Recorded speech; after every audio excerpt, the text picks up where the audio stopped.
Hey, morning everyone. How you doing? Huge cup of tea, and today I'm jumping on a bandwagon. And normally I advise clients to be careful about bandwagon. We have a bandwagon bias. We quite like jumping on them, but they can be really bad because there's sometimes not safety in numbers. But the bandwagon I'm jumping on today is the one where older ladies are not wearing any makeup in the press and they're just saying, yeah, here's me. And so I thought I'd do that today because I'm about to go for a swim, but it's a lovely morning and it gave me an idea that I would talk about authenticity. Because authenticity, there is absolutely no doubt, is the building block for gaining trust with people. And there is no doubt that gaining trust is a clear way in which we can lead, we can get other people to perform, and it's crucial for leaders to gain trust. But the problem with authenticity is it's quite complicated.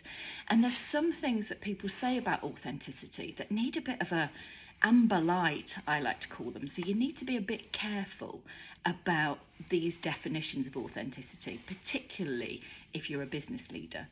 So for example, people might say, well, just be true to yourself and then you'll be being authentic. Well, which self? Because we've actually got different selves depending on the different roles we play in our lives. So I'd like to think that I'm quite playful as a partner and as a parent. But in some of the serious roles I've held, where I've been managing maybe organisational change, that playfulness would have really not been congruent with the job I needed to get done.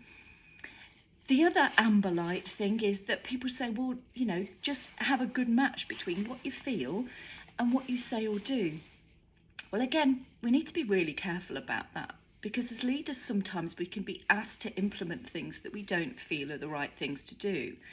Now, there's a time and a place for expressing that, but many of us have been in a situation where once that's been expressed, the organisation has made a decision and you need to implement it. Well, at that stage, you need to be really careful about expressing everything that you feel. The final one is that people say, well, just let your values guide you. That'd be really helpful. But sometimes our values have been developed over such a long period of time. They're really with us, that we really struggle to let go of them, because we kind of feel as though they're our authentic self and they're really important. But what if they don't match anymore the role that we've got? What if they are holding us back? So one of the values that I hold very dear is that I will never ask anybody to do something that I won't do myself. I'm a real kind of roll your sleeves up kind of leader. When I used to manage pubs, I'd be there clearing tables, sweeping floors, and there's nothing wrong with that. Apart from, it meant that sometimes I wasn't taking the helicopter view. I was so worried about rolling my sleeves up and being one of the team that nobody was stepping back. Nobody was taking that more strategic position.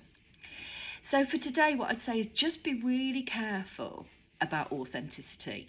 There is a really brilliant article I love to recommend. It's the HBR article and it's called The Authenticity Paradox. I'll do another one of these sessions, I think, because I've really enjoyed it and I hope you have too.